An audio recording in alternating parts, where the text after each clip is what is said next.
সুনামগঞ্জের তাহিরপুরে ফুটবল খেলায় চ্যাম্পিয়ন মাটিকাটা ফুটবল একাদশ। শফিকুল ইসলাম স্বাধীন, সুনামগঞ্জ প্রতিনিধি এর পাঠানো প্রতিবেদনে আনিকা সুলতানা ডেস্ক রিপোর্ট। সুনামগঞ্জের তাহিরপুর উপজেলায় ১.৫ মাসব্যাপী আরাফাত রহমান কোকো স্মৃতি ফুটবল টুর্নামেন্টের ফাইনাল খেলা মঙ্গলবার ২৬ আগস্ট বিকেলে সীমান্ত এলাকার বড়ছড়া ফুটবল মাঠে অনুষ্ঠিত হয়। ফাইনালে মাটিকাটা ফুটবল একাদশ ১-০ গোলে বড়ছড়া টিএলএমপিয়ান গেম চেঞ্জার্সকে পরাজিত করে চ্যাম্পিয়ন হয়। খেলা শুরুর আগে উপজেলা যুব দলের আহ্বায়ক এনামুল হক এনামের সঞ্চালনায় আলোচনা সভা অনুষ্ঠিত হয়।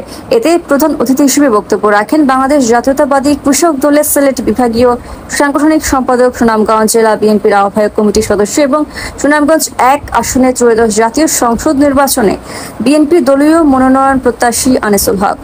খেলা শেষে প্রধান অতিথি আনিসুল হক চ্যাম্পিয়ন দলের অধিনায়কের হাতে প্রথম পুরস্কার হিসেবে একটি ওয়ালটন ফ্রিজ এবং রানার আপ দলের অধিনায়কের হাতে ৩২ ইঞ্চি এলইডি টেলিভিশন তুলে দেন।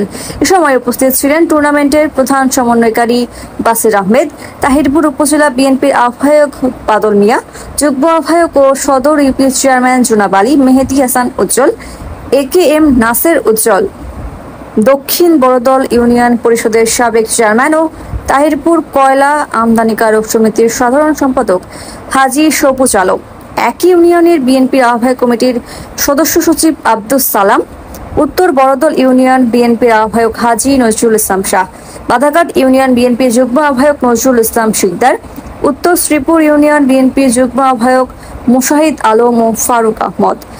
আরও উপস্থিত ছিলেন বড়দল দক্ষিণ ইউনিয়ন বিএনপির আহ্বায়ক কমিটির সদস্য বোরহান উদ্দিন, রাশিদ মিয়া, বিএনপি নেতা হান্নান মুন্সি প্রমুখ।